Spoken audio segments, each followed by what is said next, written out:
Assalamualaikum warahmatullahi wabarakatuh.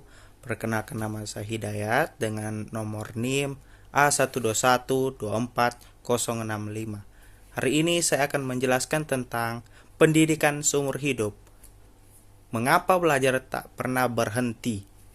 Pendidikan seumur hidup atau yang sering disebut sebagai lifelong learning itu konsep yang menekankan bahwa proses belajar tidak hanya berhenti setelah kita selesai sekolah atau kuliah, tetapi harus berlangsung sepanjang hidup.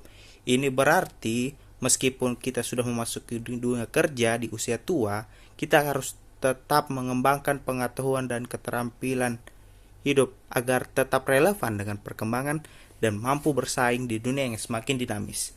Sebagai itu contohnya itu bayangkan dokter setelah lulus kuliah terus mengikuti pelatihan dan seminar terbaru tentang teknologi medis. Nah, itu contoh simpelnya juga. Atau ada juga kayak pengusaha yang selalu cari cara untuk mengembangkan bisnisnya, baik melalui kursus manajemen atau membaca buku-buku terbaru dalam dunia bisnis. Itu cuma kayak bentuk simpelnya dari pendidikan seumur hidup. Assalamualaikum warahmatullahi wabarakatuh. Perkenalkan, nama saya Nur Hasana dengan NIM A121240036. Di sini saya sebagai pemateri kedua dengan materi pendidikan seumur hidup. Yang pertama, kenapa sih pendidikan seumur hidup? Karena pendidikan seumur hidup adalah salah satu kunci utama untuk menghadapi dunia yang terus berubah dan berkembang.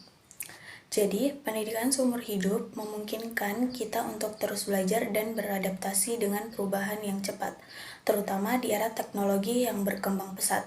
Dengan terus memperbarui pengetahuan dan keterampilan, seseorang dapat tetap relevan dan kompetitif di dunia kerja yang selalu berubah. Yang kedua, manfaat pendidikan seumur hidup. Belajar seumur hidup juga dapat memperkaya pengalaman dan wawasan kita karena dapat membuka peluang untuk menjelajahi hal-hal baru, bertemu orang-orang baru, atau mengenal budaya-budaya baru. Jadi, melalui pendidikan seumur hidup, individu dapat mengeksplorasi minat dan bakat baru, serta membangun keterampilan yang diperlukan untuk kehidupan sehari-hari. Proses belajar ini tidak hanya meningkatkan pengetahuan, tetapi juga merangsang kreativitas dan memperluas wawasan. Mungkin cukup sampai di sini penjelasan dari saya, dan terima kasih. Nah, saya pemateri yang ketiga, nama saya Mutia Rida Amana dengan NIM A121240049 akan membawakan jenis-jenis pendidikan. Nah, jenis pendidikan yang pertama yaitu pendidikan formal. Pendidikan formal biasanya dilakukan pada sekolah-sekolah dengan jenjang yang runtut dan jelas. Nah, pendidikan ini adalah jenis pendidikan yang dengan jenjang yang runtut dan jelas. Nah, contohnya itu jenjang pendidikan SD, SMP, dan SMA. Nah, kelebihannya apa sih? Kelebihan pendidikan formal itu dapat membantu mengembangkan keterampilan yang dibutuhkan pelajar dalam dunia kerja dan dunia sehari-hari. Seperti itu. Untuk kekurangannya itu pendidikan formal itu terkadang terkesan kaku dan mahal, ya.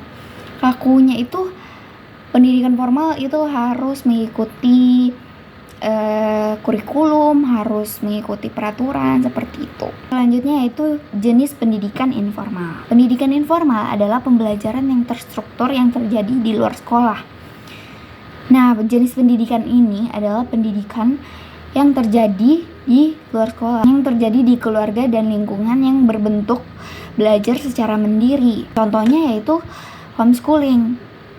Belajar secara mandiri di rumah, belajar bersama keluarga, seperti itu.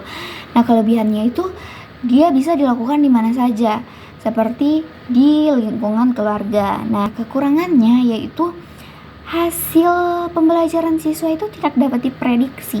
Hasil pembelajaran pelajar itu tidak dapat diprediksi sampai mana. Ya, itu seperti itu. Nah, jenis pendidikan yang terakhir yaitu jenis pendidikan non-formal. Nah, jenis pendidikan non-formal adalah pembelajaran di luar sekolah formal yang tetap memiliki struktur dan tujuan namun lebih fleksibel. Nah, contohnya itu seperti kursus bahasa. Untuk kelebihannya itu salah satunya itu waktunya itu lebih fleksibel untuk mengikutinya. waktunya tuh lebih fleksibel. Nah, untuk kekurangannya salah satunya yaitu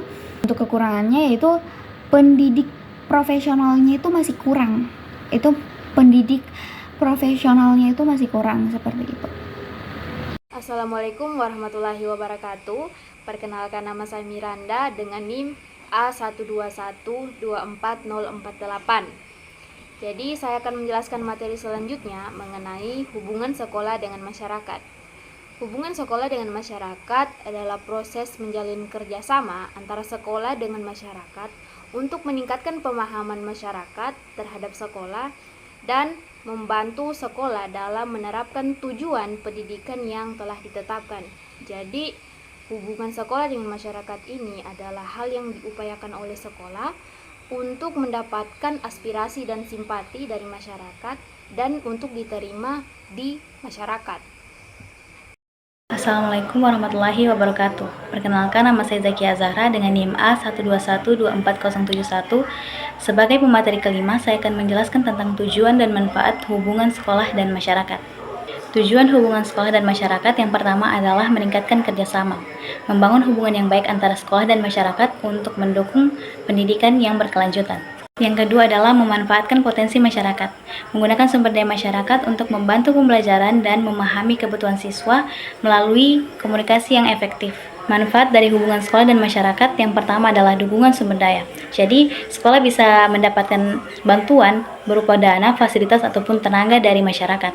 Yang kedua adalah meningkatkan motivasi siswa. Dukungan dari masyarakat membuat siswa merasa dihargai sehingga siswa tersebut memiliki semangat belajar yang tinggi. Yang ketiga adalah membentuk karakter siswa. Program interaksi dengan masyarakat mengajarkan siswa untuk memiliki nilai kerjasama, kepedulian, bahkan tanggung jawab.